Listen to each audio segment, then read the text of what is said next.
అన్నిటికన్నా కేసీఆర్ సర్కార్ మాదిరిగానే కాంగ్రెస్ ప్రభుత్వం కూడా మరి నిరుద్యోగ భృతి విషయంలో విస్మరించాలనే ఆలోచన ఉందా? మరి ఎందుకు నిన్న గవర్నర్ ప్రసంగంలో దాన్ని మనం మాట్లాడలేదని చెప్పి అడుగుతూ ఉన్నాను.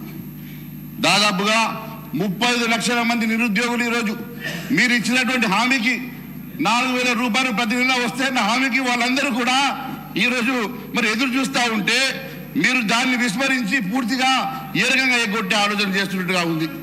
ఇది ప్రజలు నిరుద్యోగ యువత మిమ్మల్ని నమ్ముకొని ఓటేసినట్టు నిరుద్యోగ యువత 1000 కళ్ళతో ఎదురు చూస్తూ ఉంది మీరు ఏ రకంగా నిరుద్యోగ భృతిని ఇవ్వబోతున్నారు అని. దాదాపు దానికి కావాల్సింది ప్రతి నెల 1,400 కోట్ల రూపాయలు. అంటే దాదాపుగా మీరు 20,000 కోట్ల రూపాయలు ప్రతి సంవత్సరం మీరు అదనంగా మీరు దీన్ని సమకూర్చుకోవాల్సిన అవసరం ఉంది. ఇది మీరు హామీ ఇచ్చే ముందు చేశారా? ఆలోచన లేకుండా కేవలం అధికారం రావడానికి మాత్రమే ఈ హామీ ఇచ్చారనే సంగతి మరి దయచేసి చెప్పాలని చెప్పి కోరుతా ఉన్నాను. అదే మాదిరిగా ఈ నెల 9వ తారీఖు రోజు 2 లక్షల రూపాయల రుణమాఫీ చేస్తామన్నారు. మరి 9వ తారీఖు అయిపోయింది. అధ్యక్ష, మీరు 2 లక్షల రుణమాఫీ ఏ తారీఖుల్లో చేస్తారు? ఇప్పటికే మాట తప్పారు. 9వ తారీఖు దాటింది. మరి మొన్ననే ప్రభుత్వంలోకి వచ్చాం కాబట్టి మేము దాన్ని లోతుగా మిమ్మల్ని ప్రశ్నిస్తలేము. కానీ ఖచ్చితంగా 2 లక్షల రూపాయల రుణమాఫీ చేసే వరకు మేము వెంట పడతాం. ఖచ్చితంగా ప్రజా గొంతుకై మేము దీని మీద మాట్లాడతామని తెలియజేస్తా ఉన్నాను. మహిళలకు 2,500 రూపాయలు ప్రతి నెల ఇస్తామన్నారు.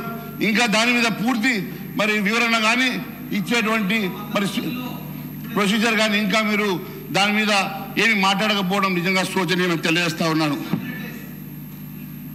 అంతేకాదు అధ్యక్ష, ఎంతో ఉత్సాహంతో ఈరోజు అందరూ కూడా కాంగ్రెస్ ప్రభుత్వం ఏర్పాటు చేసుకొని మీరు కేవలం 64 మంది మెంబర్స్ తోటి మాత్రమే మీరు ఈరోజు అధికారంలో ఉండి అధికారం తెచ్చుకొని ప్రజలు మీకు 2/3 మెజార్టీ ఇవ్వలేదు. ఎన్ని పెద్ద హామీలు ఇచ్చినా నెరవేర్చలేని హామీలు ఇచ్చినా మీకు ప్రజలు కట్టబెట్టింది కేవలం 64 సీట్లు మాత్రమే. కాబట్టి నేను మిమ్మల్ని ఒకటే కోరుతా ఉన్నాను, దయచేసి ప్రజలు మీ మీద పెట్టుకున్నటువంటి ఎన్నో ఆశల్ని వమ్ము చేయకుండా మీరు ఇస్తామని ఒప్పుకున్నటువంటి హామీలను నెరవేర్చాల్సినది. ప్రజలు మీకు సంపూర్ణ విశ్వాసంతో మీ మీద పట్టం కట్టినందుకు మీరందరూ కూడా మరి ముఖ్యమంత్రి గారికి సహచార మంత్రులందరూ కూడా మీరు సపోర్ట్ చేసి ఖచ్చితంగా మీరు ఇచ్చినటువంటి 412 హామీలు నెరవేర్చాలి.